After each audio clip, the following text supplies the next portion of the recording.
बहुत बहुत मुबारक हो तुम्हें रोशनी। और if you ever need anything इस सिलसिले में तो आई एम ऑलवेज देयर। नहीं, थैंक यू सो मच। आप हमेशा हमारा बहुत ख्याल रखती हैं। वैसे उन लोगों का इरादा तो था कि काफ़ी धूमधाम से शादी करेंगे, लेकिन मैंने उनसे कहा कि हम आयमा की शादी सादगी से करेंगे। मान गए वो लोग। क्या क्या कहा आपने? सादगी से?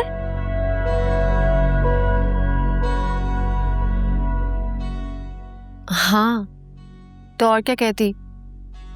वो तो अपनी तरफ से आधे शहर को इनवाइट करना चाहते थे, लेकिन मैं तो अपनी हैसियत के मुताबिक तुम्हारी शादी करूंगी ना। अच्छा, आपकी शादी आपकी हैसियत के मुताबिक हुई थी? तब तो कोई एतराज नहीं था आपको?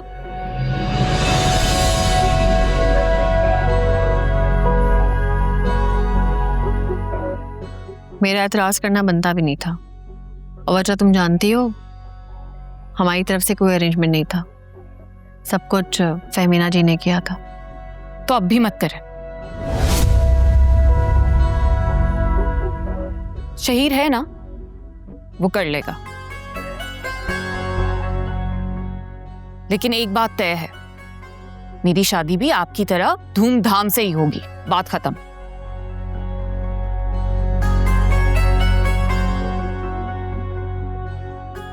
अच्छा आयमा, हम इस बारे में बाद में बात करेंगे।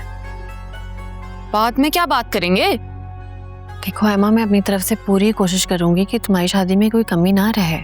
Thank you so much. मुझे अब आपसे किसी बात की उम्मीद नहीं है। आयमा,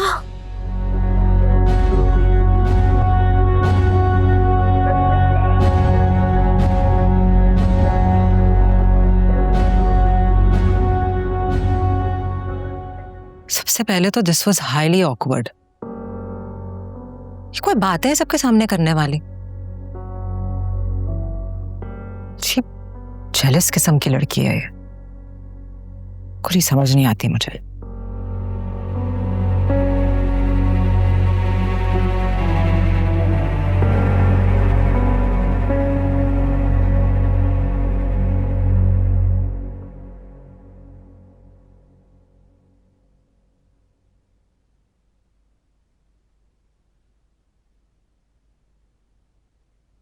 रजिया, मेरे सर में बहुत दर्द हो रही है, प्लीज एक कप चाय बना दो।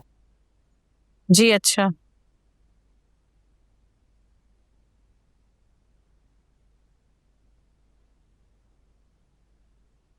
तुमने सुना नहीं? चाय बनाओ मेरे लिए जल्दी से। आयमा बीबी 2 मिनट सब्र कर जाएं आप। मेरा बीबी ने लंच नहीं किया। मैं उनके लिए मिल्क शेक बना दूं, फिर आपको चाय बना दूंगी। रजिया, रजिया। जी बेगम साहिबा, आई।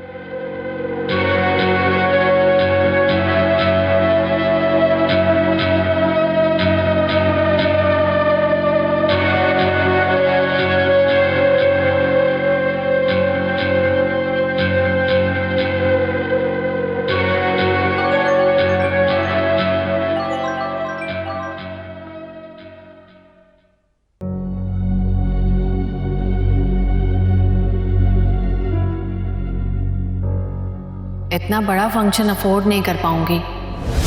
मैं चाहती हूँ कि बस सादगी से शादी हो जाए और हाइमा बस इस घर में आ जाए और खुश रहे। मुझे लगता है कि शायद आप मजाक कर रही हैं। नहीं नहीं, मैं बेहद सीरियस हूँ। आपकी फैमिली तो शहर की एलीट फैमिलीज में से ताल्लुक रखती है। मैं नहीं, मेरे शौहर का ताल्लुक एक रईस खानदान से है, मेरा नहीं है।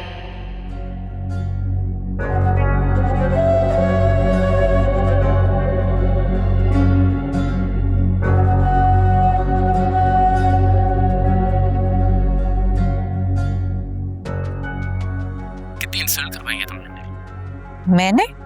हाँ तुमने। मैं अंकल को कंफर्म कर चुका था कि वकार भी आ रहे हैं और तुम्हारी बहन भी। कितना बुरा लगा है सबको। अंकल वेट कर रहे थे और तुम्हारी बहन ने तो। शहीर, मेरी समझ में आज तक ये बात नहीं आई है कि ये हमारे बीच में वकार का टॉपिक क्यों शुरू हो जाता है। जैसे तुम्हारा खाना ही हजम नहीं होता उसका नाम लिए बगैर। ऐसी भी बात नहीं है। मगर मुझे तो ऐसा ही लगता है। भाई शादी हमारी होनी है, रिश्ते की बात हमारी फैमिलीज ने करनी थी, तो फिर तो वकार भी तो तुम्हारी फैमिली का पार्ट है। हाँ, लेकिन वो मेरा गार्डियन नहीं है शहीर, मैं अपनी बहन की जिम्मेदारी हूँ। और उन्होंने बात कर ली ना तुम्हारे अंकल से, तो फिर प्रॉब्लम सॉल्व्ड। तुम समझ नहीं रही हो। शहीर, मुझे ना अब खौफ महसूस होना शुरू किया। हर वक्त वकार वकार वकार। क्या ऐसा तो नहीं है कि तुम मुझसे शादी सिर्फ इसलिए करना चाह रहे हो क्योंकि मेरा वकार से लिंक है,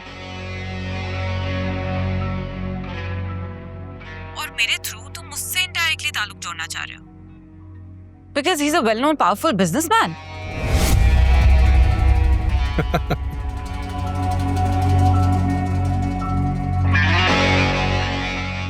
चलो शुक्र है तुम्हें देर से ही सही, लेकिन बात समझ तो आई।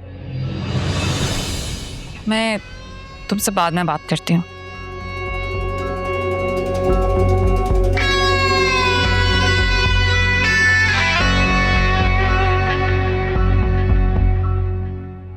तुम क्या समझ रही थी कि शहीर तुमसे शादी करने के लिए मरा जा रहा है? ये बात तो तुम मुझसे ज्यादा बेहतर तरीके से जानती हो कि अगर उंगलियों पे गिनती शुरू करो तो गिनती आगे निकल जाएगी। इतनी गर्लफ्रेंड्स हैं उसकी। लेकिन तुम्हें क्या फर्क पड़ता है? तुम्हारे भी तो कई जगह चक्कर चल रहा है ना?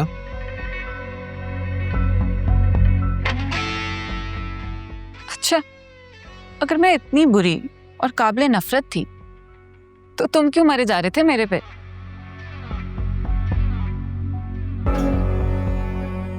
कहाँ मरा हूं मैं?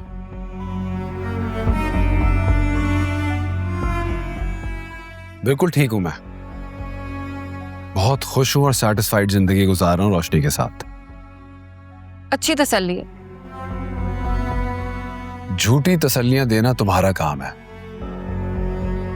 और ये तुम्हारी इमेजिनेशन है कि मेरे दिल में तुम्हारे लिए कोई जगह बाकी है। तो ठीक है, अगर तुम सच कह रहे हो फिर तो तुम्हें मेरे और शहीर के रिश्ते को पूरे दिल से एक्सेप्ट करना चाहिए।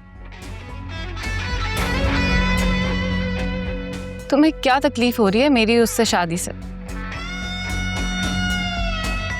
क्यों उसकी बुराई करके मेरा दिल बदगुमान कर रहे हो उससे? तुम हो कौन? क्या औकात है तुम्हारी? और जो तुमने फैंटेसी का बबल क्रिएट किया है ना, ये कब का बर्स्ट हो चुका है। You're in denial. डिनायल में मैं नहीं बल्कि तुम हो। मैं अच्छी तरह जानती हूँ कि तुम अभी भी मुझे चाहते हो। तुमसे रास्ता जुदा किए एक जमाना बीत चुका है माँ, और तुमने जो मोहब्बत के नाम पे खेल खेला है ना, और जो घाव मुझको दिया है, वो कब का भर चुकी है रोशनी अपनी मोहब्बत से, अपने खुलूस से।